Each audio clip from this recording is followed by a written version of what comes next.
Tenga buen día docente, somos el grupo 5 y en esta oportunidad presentaremos la tarea académica número 4, titulada Análisis de las variables y políticas macroeconómicas del curso de micro y macroeconomía. Teniendo los integrantes tenemos a Gutiérrez Torres Odalis, Heredia González Seleni, Sánchez Gutiérrez Keren y oriundo Yaique Emiliano Hines. Partiendo por la introducción, tenemos entendido que el análisis del presupuesto público es clave porque revela cómo el Estado asigna recursos, define prioridades y mantiene el equilibrio fiscal, incluyendo en la estabilidad y el crecimiento económico del país. Ante esto, las políticas macroeconómicas, como el fiscal y la monetaria, afectan variables como la inflación, tasas de interés, inversión y consumo. Asimismo, en el sector manufacturero de lácteos y alimentos, en el cual pertenece la empresa Laibe, estos factores impactan directamente en sus costos, su demanda y su acceso al financiamiento. Además, la inversión pública en infraestructura mejora la competitividad del sector. Por ello, comprender estos elementos permite anticiparlos a riesgos y aprovechar las oportunidades que se les pueda presentar en el mercado. Seguimos con el análisis del comportamiento del presupuesto público. Permite al Estado planificar y controlar ingresos y gastos, analizar su evolución de 2015 hasta 2025. Muestra cambios en prioridades fiscales y financiamiento, así como efectos en sectores como la manufactura agroindustrial. Los datos provienen de cuadros oficiales del MEF, Ministerio de Economía y Finanzas. Empezamos con la evolución del presupuesto público por periodos de gobierno, de 2015 al 2025. En el primer periodo, 2015-2018, gobierno de Humala, el presupuesto creció 6%, manteniendo prioridades en educación, programas sociales e infraestructura básica. En el periodo 2016 a 2018, gobierno de PPK e inicio de Vizcarra, las variaciones fueron 2.9% más en 2017 y 10.3% más en 2018, impulsadas por mayor inversión en infraestructura y reconstrucción. En el periodo 2018-2020, gobierno de Vizcarra y la pandemia, se registraron aumentos de 6.9% en 2018 y 5.5% en 2020. Este último marcado por el incremento del gasto en salud y subsidios. En el periodo 2020 a 2021, en el gobierno de Sagasti, el presupuesto subió 3.2%, concentrado en vacunación y reactivación económica. En el periodo 2021-2022, en el gobierno de Castillo, la variación fue de 7.6%, priorizando gasto social y apoyo al sector agrícola. Y por último, en el periodo 2022 y 2025, en el gobierno de Dina Boluarte, las variaciones fueron de más 9% en 2023 y más 12.1% en 2024 y más 4.8% en 2025, enfocadas en infraestructura, servicios sociales y sostenibilidad fiscal. A continuación se puede ver los cuadros que fueron de elaboración propia a partir del MEF. Se puede observar el presupuesto del sector público en 2015 hasta 2025 y un pequeño gráfico lineal donde se observa cómo fue ascendiendo el presupuesto público en los últimos 10 años. Bien, seguimos con las variaciones en los ingresos según fuentes de financiamiento. En el primer periodo 2015-2018, los ingresos cayeron en sus principales fuentes, los recursos ordinarios disminuyeron y los recursos determinados también retrocedieron. En 2016 a 2018, los ingresos crecieron sostenidamente por mayor recaudación y activación económica, destacando el aumento de recursos ordinarios. En 2018-2020, hasta 2019 los ingresos subieron, pero en 2020 aumentó fuertemente el endeudamiento por financiar salud, bonos y emergencia, ya que en ese tiempo fue la pandemia. En 2020 hasta 2021, la deuda alcanzó su nivel más alto del periodo, mientras los ingresos tributarios aún se mantenían bajos por la recesión. De 2021 a 2022, el ingreso público, en fuerte recuperación gracias al boom minero y mayor recaudación, disminuyó el uso de endeudamiento. En 2022 2022 a 2025 fue un fuerte crecimiento de la recaudación tributaria y de los recursos determinados, con menor dependencia de deuda y consolidación fiscal. Asimismo, también se muestra otro cuadro de elaboración propia a partir de los cuadros de presupuesto del sector público de 2015 a 2025 del Ministerio de Economía y Finanzas, MEF. Y por último, tenemos las variaciones en los egresos según tipo de gasto. En el primer periodo, de 2015 a 2016, el gasto creció moderadamente, con prioridad en educación, salud y transporte. Agropecuaria tuvo una ligera reducción. En el 2016 a 2018, el gasto aumentó con fuerza, sobre todo en transporte, saneamiento y educación. De 2018 a 2020, el gasto total creció por la emergencia sanitaria, con aumentos extraordinarios en salud y protección social. En 2020 a 2021, el gasto siguió alto por vacunación y programas sociales. En 2021 a 2022, el gasto aumentó en salud, educación y transporte. En transportes, la agropecuaria alcanzó uno de sus niveles más altos. En el periodo 2022 a 2025 se registraron los mayores presupuestos de la década, con fuertes aumentos en educación, salud, transportes y máximos históricos en agropecuaria e industria. Asimismo, también se observa otro gráfico de elaboración propia a partir de los datos oficiales del MEF. Buen día, profesora, mi nombre es Emiliano y voy a hablar sobre el análisis de políticas fiscales implementados en los últimos 10 años. La política fiscal comprende las decisiones del Estado sobre el gasto público, la recaudación tributaria y déficit fiscal. Su objetivo es mantener la estabilidad macroeconómica, promover crecimiento y atender necesidades sociales. Durante los últimos 10 años, el Perú ha vivido distintos contextos sociales y económicos, incluyendo crisis políticas, la pandemia del COVID-19, generando variaciones en gastos e ingresos fiscales y endeudamiento. Ahora vamos por el primer punto, que son las políticas fiscales por cada periodo de gobierno, de 2014 a 2024.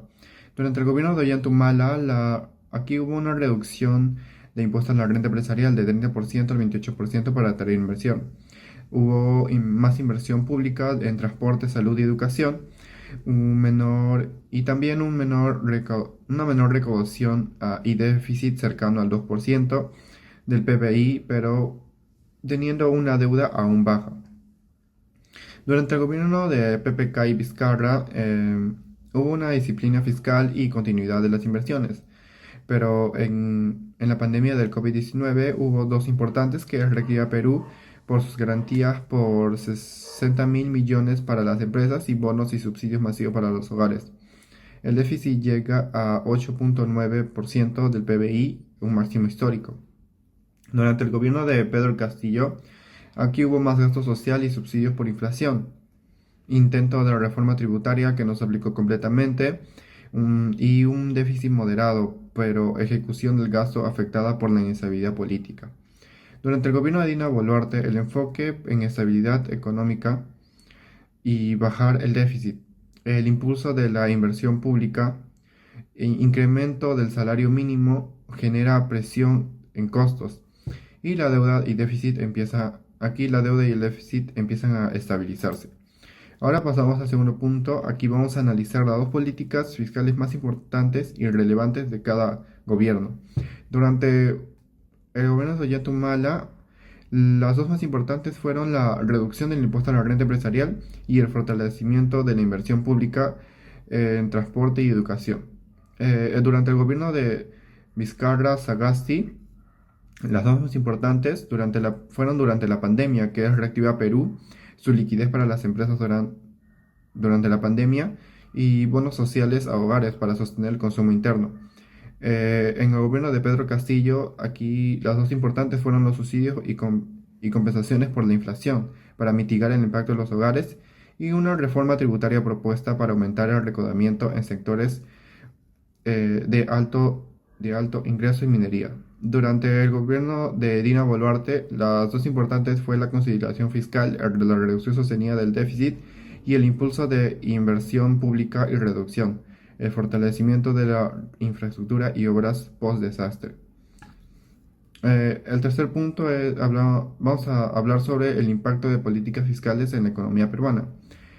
Durante el gobierno de Ollanta Humala, las políticas fiscal fue una moderada expansiva, el aumento del gasto público para compensar la desaceleración mundial, el crecimiento económico, promedio regional, un mayor gasto en infraestructura y programas sociales, pensión sobre déficit. Al finalizar el periodo, hubo una inversión privada menor pero estable. Durante el gobierno de PPK y Vizcarra, las políticas fiscales expansivas frente al lava jato y fenómeno del Niño costero, la reducción selectiva del IGP y programas de reconstrucción sostuvieron el consumo interno. La inversión privada con recaudación limitada, aquí hubo un crecimiento moderado.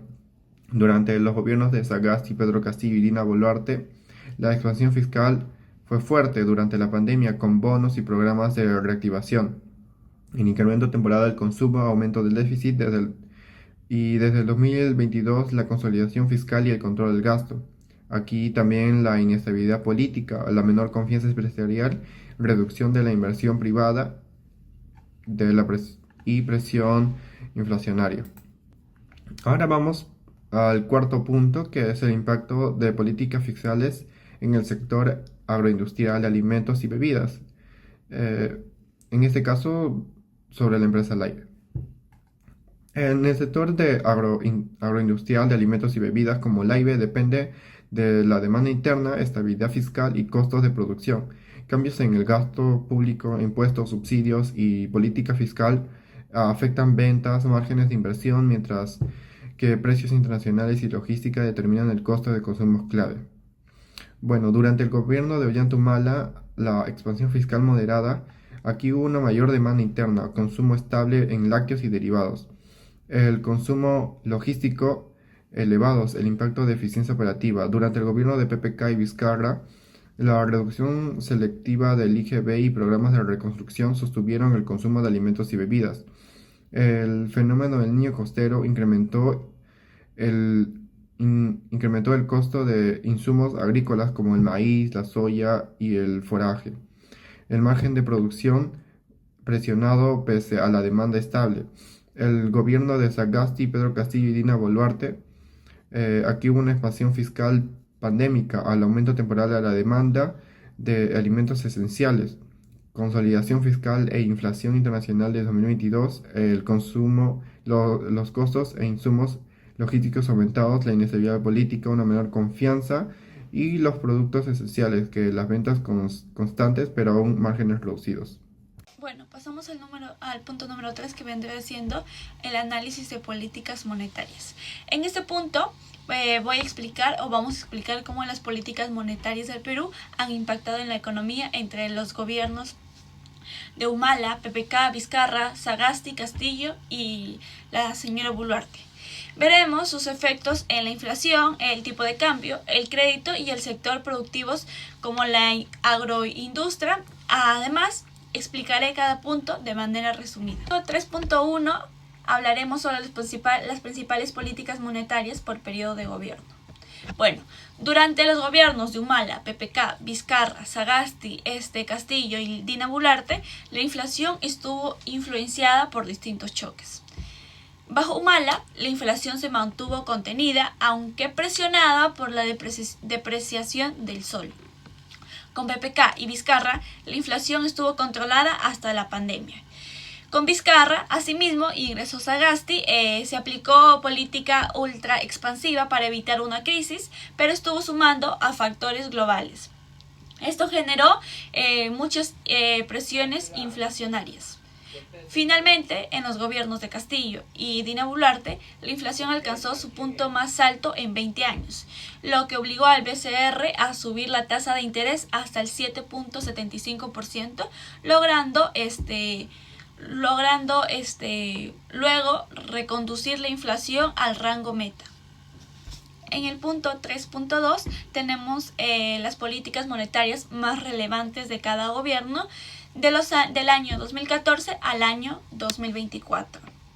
Bueno, el tipo de cambio también varió entre los distintos gobiernos. Con Humala, el sol se depreció por la caída de los precios internacionales. Con PPK y Vizcarra, la moneda se mantuvo relativamente estable gracias a las intervenciones cambiarias. Durante el gobierno de Sagasti, en plena pandemia, el tipo de cambio subió por la incertidumbre global. Luego, bajo Castillo, aumentando la volatilidad por factores políticos internos. Con Dina Boluarte, el BCR continuó interviniendo para estabilizar el dólar. En resumen, cada gobierno enfrentó diferentes presiones y el Banco Central evitó fluctuaciones excesivas, pues no, mediante intervenciones y ajustes de encaje. En el punto 3.3 tenemos el impacto de las políticas monetarias en la economía peruana, como ya lo mencioné, del año 2014 al año 2024. Esto vendrá siendo el comportamiento del crédito, ya que cambió mucho según cada gobierno, ¿no? Con PPK y Vizcarra, ante la pandemia, el crédito fue estable. Con Sagasti, el BCR bajó la tasa al 0.25% e inyectó liquidez extraordinaria.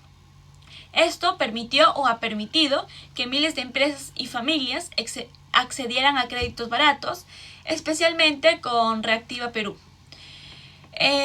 Pero en los gobiernos de Castillo y Dina Boluarte, debido a la inflación elevada, las tasas subieron fuertemente, haciendo el crédito más caro. Asimismo, ha reducido los préstamos, también hubo un consumo e inversión privada, ¿no? En resumen, esta vendrá siendo la etapa expansiva, que vendrá siendo el crédito barato, etapa restrictiva, que vendrá siendo crédito caro y menos accesible. Ya, como último punto tenemos el punto 3.4, que es el impacto de las políticas monetarias en el sector agroindustrial de los alimentos y bebidas. En nuestro caso lo tomaremos Laibe, ya que hemos venido trabajando con esa empresa, ¿no? Bueno, finalmente, como he ido mencionando, los sectores productivos también fueron afectados dependiendo del presidente y del tipo de política monetaria. Con Humala, la depreciación del sol encareció fertilizantes, empaques y maquinaria importada, afectando asimismo a márgenes y precios en empresas como la empresa Laibe, que hemos estado nosotros trabajando. Con PPK y Vizcarra, la estabilidad de tasas beneficiaba específicamente al sector y durante la pandemia. Bajo Sagasti, la política expansiva dio liquidez para sostener operaciones, aunque los costos logísticos importados aumentaron, ¿no? Con Castillo y Dina Boluarte, las tasas altas y la inflación global elevaron fuertemente los costos. Los costos de fertilizantes, energía y transporte. En Laibe, esto significó aumento del costo de leche cruda, necesidad de subir los precios y los consumidores migrando a opciones más económicas, ¿no? Ya que los precios subieron, la demanda fue bajando, ¿no? Bueno, los consumidores priorizaron las líneas de mayor rentabilidad, ¿no? En general, cada gobierno enfrentó condiciones distintas y el sector agroindustrial tuvo que adaptarse a cada contexto monetario. En conclusión, tenemos que las políticas monetarias entre el año 2014 y el año 2024 bajo varios gobiernos influyeron directamente en los precios, el dólar, el crédito y el desempeño de sectores productivos como la agroindustria y empresas como la que hemos ido manejando, la que hemos ido investigando, que vendría siendo la IBE. Ya para culminar tenemos las conclusiones y recomendaciones que hemos podido obtener a lo largo de este análisis. Comenzando por el presupuesto público. En este caso se concluye que se duplicó entre el 2015 y 2025, primero para cerrar brechas sociales y para impulsar obras y reactivación económica. Hoy en día se financia principalmente con recaudación tributaria y reduciendo el uso del endeudamiento. En este caso se recomienda mejorar la ejecución del gasto y priorizar la infraestructura logística. Lo que en el sector privado se le sugiere usar obras por impuestos para acelerar los proyectos estratégicos. Ahora tenemos las políticas fiscales, en donde se concluye que ésta actuó como un salvavidas durante la crisis, en donde hubo programas como Reactiva Perú que dieron liquidez y evitaron quiebras. En este caso se recomienda que las empresas aprovechen incentivos de inversión como beneficios tributarios para la innovación y fortalezcan su eficiencia logística diversificando sus rutas. Y así descentralizar sus centros de acopio para reducir la vulnerabilidad ante los bloqueos e inestabilidad política. Por último, tenemos las políticas monetarias, en donde la depreciación del sol afectó al sector, porque esto dependía de insumos importados, mientras que el alza de la tasa de interés que imponía el BCRP encareció el crédito, haciendo más costoso financiar la maquinaria y los insumos. En este caso se recomendó protegerse ante la volatilidad del dólar mediante los instrumentos financieros, optimizando inventarios para reducir costos y adaptar productos con formatos más económicos para mantener así la demanda. Gracias.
Muchas gracias.